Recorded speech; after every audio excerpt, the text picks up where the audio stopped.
wait. Oh, sige, ano yan? Have a surprise for you guys.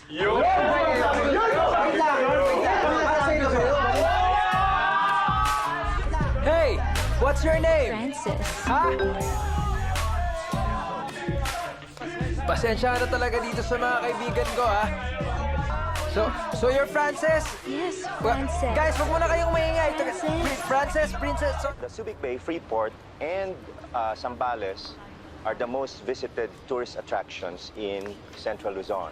For Subic alone, there has been an increase of 43% in the number of visitors.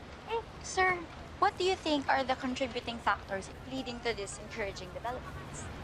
I would attribute that to an increase in meetings, incentives, conventions, exhibitions, MICE as we call it. Sandali lang ilaan.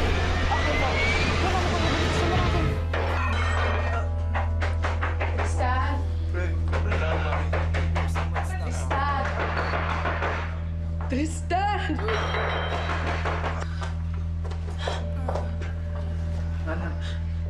Kanina pa ako tumatawag sa'yo.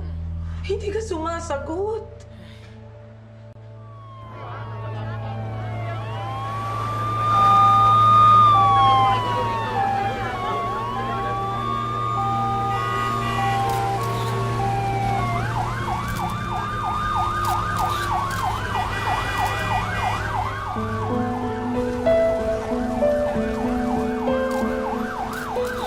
Ayon sa nakausap naming source, ilang minuto lamang po matapos mag-take off na magdeklara ng emergency ang piloto. At dahil sa lakas ng impact ng pagbagsak ng eroplano, naputol ang buntot na bahagi ng aircraft. Dahil doon, mas napabilis at napadali ang pagbulusok ng harap na bahagi sa ilalim ng dagat. Wala pa pong kumpletong detalye sa kung anong sanhi na aksidente, ngunit kasalukuyan pong nagsasagawa ng search and rescue operations. Mula sa CCM Network, Erica Gallardo, report. Tristan, si Katie! Si Katie! Katie! Katie! Ay, kapatid ko! Sagli! Kapatid ko! Katie! Ayaw mo naman!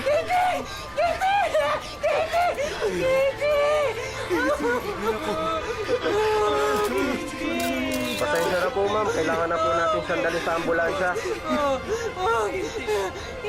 Tara. Makikira na po. Kapatid ko! Katie! Tristan. Tristan, Sandali. Huwag niyo muna kunan, please. Huwag niyo muna kunan. pwede ka bang ma-interview? Sandali. Leave me alone! Tristan! Tristan!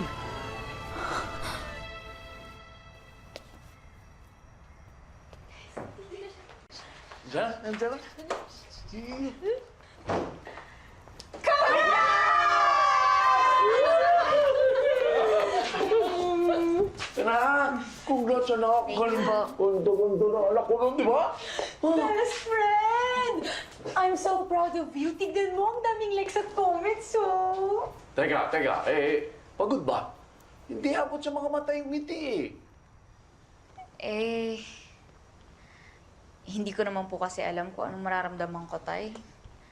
Nakapag-live report nga po ako, pero ang bigat naman ng balita. Ganun talaga, Ikay. Yan ang pinili mong karir eh.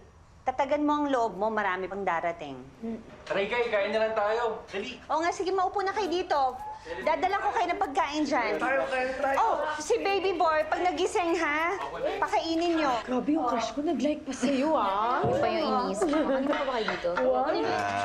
Nakita ko sa balita, andun din yung gagong ex mo. Andun din. Oh, kainan, no?